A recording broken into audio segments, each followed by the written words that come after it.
वित्त मंत्री निर्मला सीतारमण ने भारत की अर्थव्यवस्था पर सवाल उठाने वाले विपक्ष को आड़े हाथों ले लिया, क्योंकि आईएमएफ ने वैश्विक आर्थिक वृद्धि में योगदान देने वाले देशों की लिस्ट में भारत को अमेरिका से भी आगे रख दिया है, जिस पर एलन मस्क ने प्रतिक्रिया भी दी। उन्होंने कहा कि दुनिया में शक्ति का संतुलन अब बदल रहा है। मस्क ने टिप्पणी सोशल मीडिया प्लेटफॉर्म एक्स पर एक चार्ट शेयर करते हुए दी। ये चार्ट आईएमएफ के जनवरी 2026 के अनुमानों पर आधारित है। मस्क की पोस्ट के बाद वित्त मंत्री निर्मला सीतारमण की प्रतिक्रिया भी सामने आई। उन्होंने विपक्ष पर निशाना साधा और कहा कि विपक्ष को समझना चाहिए कि भारत एक नई आर्थिक शक्ति बन रहा है।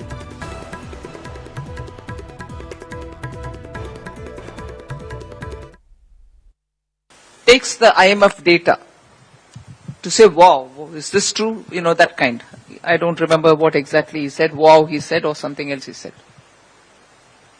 China contributes 26% of growth in GDP, global GDP. India contributes 17%.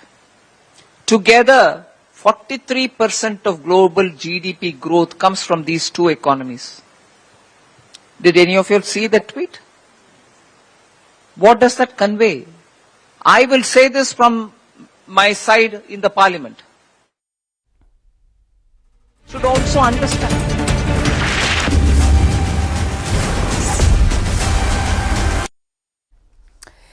T20 world cup शुरू होने में महज 5 दिन बाकी, लेकिन उससे पहले ही पाकिस्तान ने खेल के मैदान में भारत के आगे सरेंडर कर दिया है। भारतीय खिलाड़ियों की जबरदस्त फॉर्म से घबराए पाकिस्तान ने भारत के साथ मैच बॉयकॉट करने का ड्रामा शुरू कर दिया। पाकिस्तान सरकार ने अपनी क्रिकेट टीम को साफ निर्देश दिया कि भारत के खिलाफ T20 वर्ल्ड कप में उनकी टीम मैदान पर नहीं उतरेगी। T20 वर्ल्ड कप में भारत के साथ पाकिस्तान का पहला मैच फरवरी को कोलंबो में खेला जाना था, जिसकी तारीख है 15 फरवरी।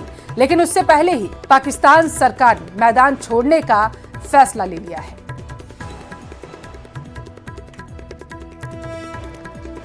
तो मैदान छोड़कर पाकिस्तान जो है वो क्या भागने वाला है, क्योंकि देखिए 15 फरवरी को मैच होना था कोलंबो में, लेकिन उससे पहले ही पाकिस्तान की तरफ से ये बड़ा जो बयान सामने आया है उसने पाकिस्तान के साथ भारत को भी हैरानी में डाल दिया, क्योंकि अगर पाकिस्तान भारत के सामने टिकता नहीं है टूर्नामेंट में, तो ऐसे में देखने वाला ये होगा कि उनका आगे की तस्वीरें क्या रहती हैं। और पीसीबी के इस फैसले पर आईसीसी की तरफ से एक बड़ा बयान सामने आया। आईसीसी ने एक बयान जारी कर कहा है कि उन्हें पाकिस्तान क्रिकेट बोर्ड से आधिकारिक सूचना मिलने का इंतजार है। आईसीसी ने आगे कहा है कि आईसीसी राष्ट्रीय नीति के मामलों में सरकारों की भूमिका का सम्मान करती है, लेकिन ये फैसला ग्लोबल खेल या दुनिया भर के फैंस के हित में नहीं है। आईसीसी ने कहा है कि चुनिंदा तौर पर हिस्सा लेना खेल के मूल सिद्धांत के खिलाफ है और इसलिए पीसीबी को अपने फैसले की वजह से लंबे समय के प्रभावों पर भी विचार करना चाहिए। हालांकि आईसीसी को उम्मीद है कि पीसीबी इस समस्या का समाधान तलाशने की कोशिश जरूर करेगा।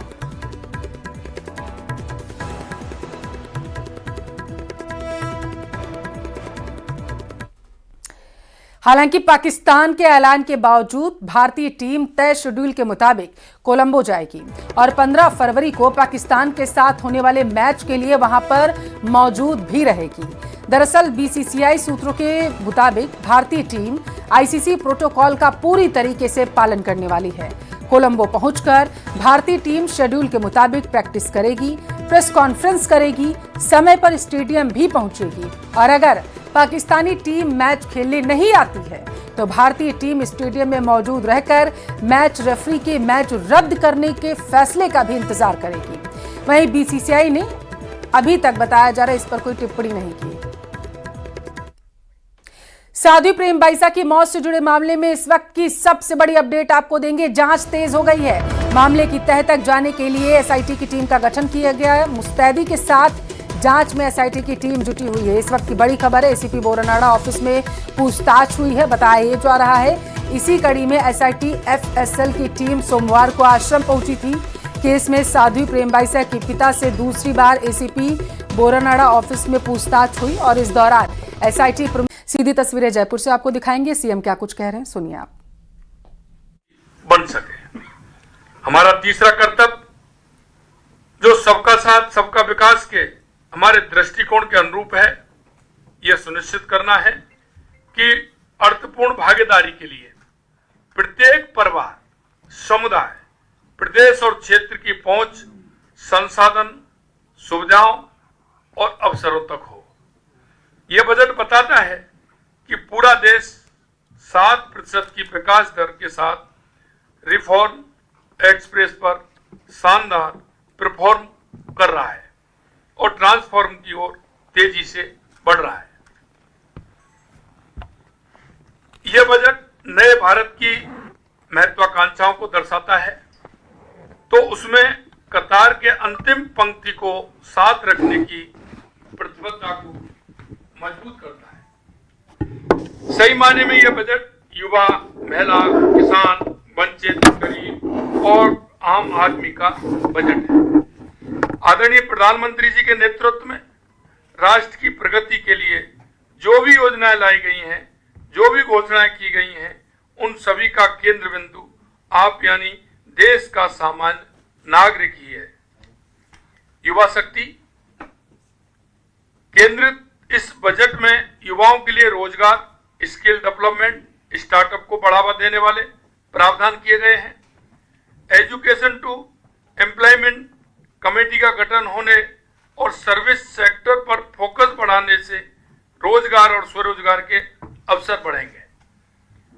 रेडियोलॉजी, ऑप्टोमेट्री जैसे क्षेत्रों में 1 लाख एलाइड हेल्थ प्रोफेशनल तैयार करने और 1,50,000 केयर गिवर्स को प्रशिक्षण देने की घोषणा भी युवाओं के लिए विशेष रूप से महत्वपूर्ण है। टूरिस्ट गाइड को अपना कौशल बढ़ाने के लिए IIM जैसे विश्व स्तरीय संस्थानों से ट्रेनिंग का अवसर मिलेगा, जिससे पर्यटन क्षेत्र से जुड़े युवाओं को अपनी आय बढ़ाने में सहायता मिलेगी। 15,000 माध्यमिक विद्यालयों और 5,000 महाविद्यालयों में AVGC कंटेंट क्रिएटर लैब्स की स्थापना डबल इंजन की सरकार की भविष्य की सोच को दर्शाती है। हम भी AVGC XR पॉलिसी प्रदेश के युवाओं के लिए लेकर आए हैं, जिसकी मदद से हमारा युवा वर्ल्ड क्लास कंटेंट क्रिएशन में स्वयं को दक्ष बनाएगा। महिलाओं के लिए सशक्तिकरण और सुरक्षा और आर्थिक भागीदारी को मजबूत करने पर बजट में विशेष ध्यान दिया गया है।